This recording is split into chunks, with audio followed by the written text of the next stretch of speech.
জি madam. মার্চু বনের কাঠ কাটার পর বাজারে বিক্রি করতে গিয়েছিল, কিন্তু কাঠের ভালো দাম পায়নি। এইবার মার্চু বলল, আরে ভাই, এত কম টাকা? এই টাকায় তো 2 বেলার খাবারও জুটবে না। আপনি আমাকে খুব কম টাকা দেন। আমি এত কষ্ট করে কাঠ কেটে নিয়ে আসি, কিন্তু এর দাম আমি খুব কম পাই ভাই।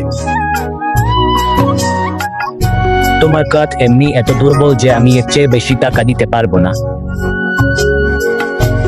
তোমার কাঠের মূল্য এতটুকুই। আরে ভাই, কিছুটা বেশি করে দিন না। ওই কি, এই টাকায় তো কিছুই হয় না।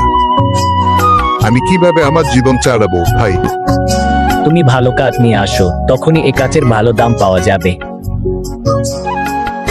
না হলে এই কাঠের তো এটাই দাম। এটা শুনে মার্চু খুব বেশি চিন্তিত হয়ে পড়ল, আর টাকাগুলো নিয়ে কিরানার দোকান থেকে কিছু জিনিস কিনে বাড়ি ফিরে এল। বাড়িতে পৌঁছাতেই মার্চুর স্ত্রী সীতা বললেন, তেজি, জিনিস নিয়ে এসেছো? হ্যাঁ, জিনিসপত্র নিয়ে এসেছি। সীতার চেহারায় আনন্দ ফুটে ওঠে, কিন্তু যখন সে জিনিসগুলো দেখল, হ্যাঁ, এখানে তো খুব কম জিনিস আছে। আমার জানা আছে যে এটা খুব কম জিনিস, কিন্তু আমি কি করব?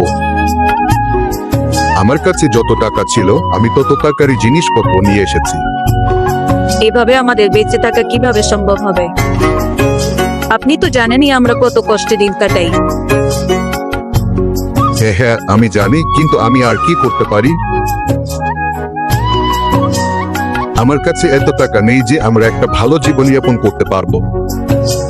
এত পরিশ্রম করছি, তবু পরিশ্রমের ফল পাচ্ছি না। ভালো কাঠ কেটে নিয়ে আসছি, তবু ন্যায্য দাম পাওয়া যাচ্ছে না। আমি খুবই চিন্তিত। আমি কি করব? কোথায় যাব? ও, তুমি চিন্তা করো না, তুমি অন্য কোনো কাজ দেখো। অনেকবার কাজ খোঁজার চেষ্টা করেছি, কিন্তু কেউ কাজ দেয়নি। এটা শুনে সীতা আরো বেশি চিন্তিত হয়ে পড়ল। মার্চুর জন্য সীতার চিন্তা সইতে পারা যায়নি। সে তার স্ত্রী সীতাকে বলল, আমি আবার জঙ্গলের দিকে যাচ্ছি। ওগো, এখন যেও না,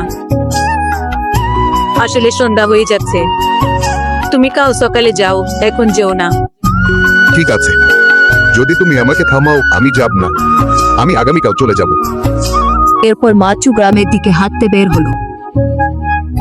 তখন সে একজন লোকের সাথে দেখা করল এবং সে বলল,